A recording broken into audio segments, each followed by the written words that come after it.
Hi friends, welcome to my channel. இந்த சேனலை first time பார்க்குறீங்க அப்படின்னா மறக்காமல் சேனலை சப்ஸ்கிரைப் பண்ணி வச்சுக்கோங்க. வாங்க வீடியோக்குள்ளே போகலாம். இன்றைக்கி நம்ம சேனலில் வந்து என்ன வீடியோ பார்க்க போகிறீங்க அப்படின்னா 2026க்கான சேவிங்ஸ் நாங்கள் எப்படி பண்ணுறோம் அப்படின்னு சொல்லி உங்கள் கூட ஷேர் பண்ணியிருக்கேன். வீடியோவை ஸ்கிப் பண்ணாமல் பாருங்கள்.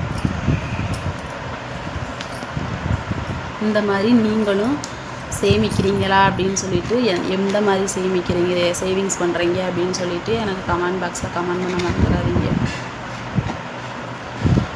இந்த 3 உண்டியலில் தான் இந்த வருஷத்துக்கான சேமிப்பை நாங்கள் வந்து சேவிங்ஸ் பண்ணுறோம். இந்த உண்டியல் பார்த்திங்கன்னா என்னோட ஹஸ்பண்டோடது. இந்த உண்டியல் பார்த்திங்கன்னா என்னோட உண்டியல்.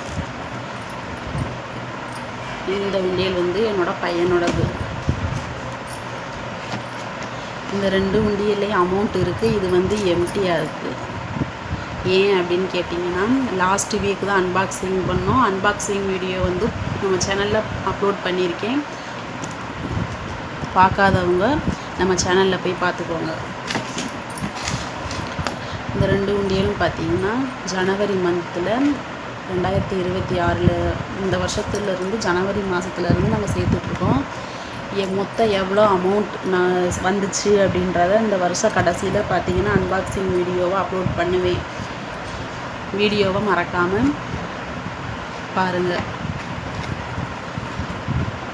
அன்பாக்சிங் பண்ணும்போது நாங்கள் எவ்வளோ அமௌண்ட்டு இந்த உண்டியலில் சேர்த்தோம், மொத்த அமௌண்ட் எவ்வளோ இருக்குது, நாங்கள் எப்படியெல்லாம் சேமித்தோம் அப்படின்றத வந்து உங்க கூட ஷேர் பண்ணுவேன். மறக்காமல் வீடியோவை பார்த்துக்கோங்க. இப்போ நம்ம இந்த வீடியோவில் என்ன பார்க்க போகிறீங்க அப்படின்னா, ஒவ்வொருத்தரும் பார்த்திங்கன்னா லைஃப்பில் வந்து சேவிங்ஸ் அப்படின்றது வந்து ரொம்ப ரொம்ப ரொம்ப இன்றியமையாத ஒன்று. ஏன் அப்படி சொல்கிறேன்னு பார்த்திங்கன்னா, சேமிப்பு அப்படின்றது வந்து பார்த்திங்கன்னா நம்ம ஃப்யூச்சர் லைஃபுக்கு ரொம்பவே ஹெல்ப் பண்ணும்.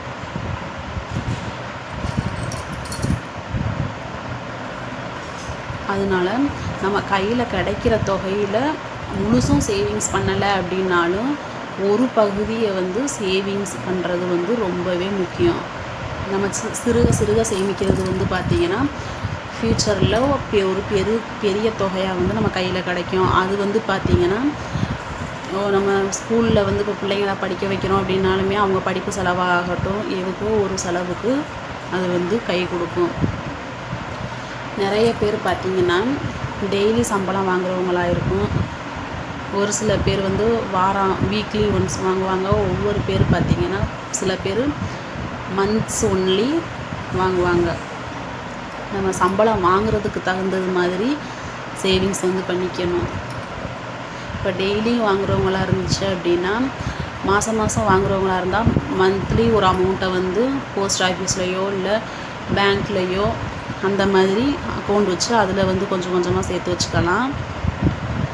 இல்லை டெய்லி நாங்கள் சம்பளம் வாங்குறவங்க அப்படின்னு பார்த்திங்கன்னா ஒரு நாளைக்கு 300 ரூபா சம்பளம் அப்படின்னா அதில் வந்து 200 ரூபாயை செலவுக்கு ஒதுக்கிட்டு மிச்சம் 100 ரூபாயை வந்து இந்த மாதிரி சேவிங்ஸ் வந்து நம்ம வீட்டிலையே பண்ணலாம். நிறைய பேர் போஸ்ட் ஆஃபீஸில் நிறையா ஸ்கீம்ஸ் இருக்குது, அதில் வந்து போடுவாங்க. நிறைய பேர் பேங்க்கில் போட்டு வைப்பாங்க. அந்த மாதிரி நாங்கள் எங்களால் போட முடியலைன்ற பட்சத்தில் வந்து இந்த மாதிரி ஹவுஸ் சேவிங்ஸே பண்ணிக்கிறலாம். ஹவுஸ் சேவிங்ஸில் இந்த மாதிரி உண்டியல் வாங்கி நம்ம கையில் கிடைக்கிற தொகையை அதில் போட்டு வைக்கலாம். அப்படி போடும் பொழுது பார்த்திங்கன்னா அது வந்து ஃப்யூச்சரில் ஒரு பெரிய தொகையாக கிடைக்கும் பொழுது நமக்கு வந்து நீண்ட நாள் ஆசைகள் இருக்கும் இல்லையா, ஏதோ ஒரு செலவுக்கு வந்து அது வந்து ரொம்பவே யூஸ்ஃபுல்லாகும். இந்த மாதிரி சேவிங்ஸ் நம்ம பண்ணுறதுனால அவசர தேவைகளுக்கும் இது வந்து நமக்கு கை கொடுக்கும். திடீர்னு வந்து நம்மளுக்கே முடியாமல் ஆஸ்பத்திரி செலவுகள் வருது பார்த்திங்களா, அந்த நேரத்தில் வந்து அடுத்தவங்கள்ட்ட போய் நம்ம கையேந்தி நிற்கிறதா காட்டிலும் நம்ம கையில் இருந்துச்சு அப்படின்னா எடுத்துகிட்டு போய் பயன்படுத்திக்கலாம். அப்புறம் நிறைய வீட்டில் பார்த்திங்கன்னா ஹஸ்பண்டு வேலைக்கு போவாங்க,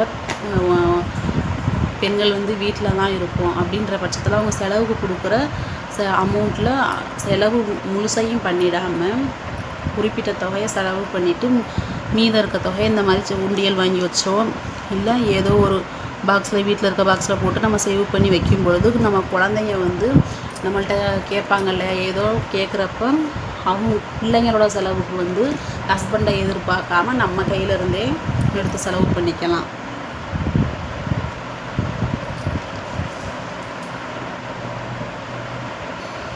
அப்புறம் வந்து சம்பளம் வாங்கினதுமே அதை வந்து டக்குன்னு வந்து செலவு செஞ்சிடக்கூடாது. அதை வந்து 3 பங்கு நம்ம செலவுக்கு ஒதுக்கினாலும் ஒரு பகுதியை வந்து கண்டிப்பாக நம்ம சேவிங்ஸ் பண்ணியே ஆகணும். அது வந்து நம்ம ஃப்யூச்சர் லைஃபுக்கு ரொம்பவே ஹெல்ப்பாக இருக்கும்.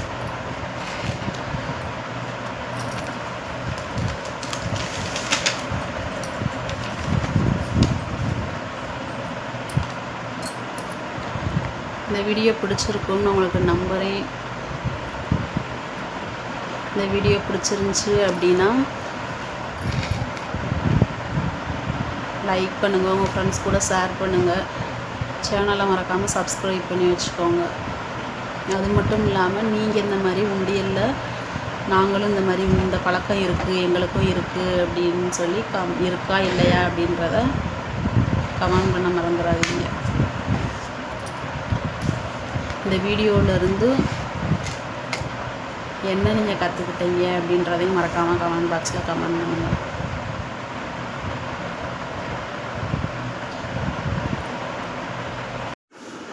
இந்த வீடியோவில் எனக்கு தெரிஞ்ச விஷயங்களை அவங்க கூட ஷேர் பண்ணியிருக்கேன். இதில் நிறைகளும் இருக்கலாம், குறைகளும் இருக்கலாம். நிறைகள் இருந்தாலும் சரி, குறைகள் இருந்தாலும் சரி எனக்கு கமெண்ட் பண்ணுங்கள், நான் சரி செஞ்சுக்கேன். தேங்க்ஸ் ஃபார் வாட்சிங்.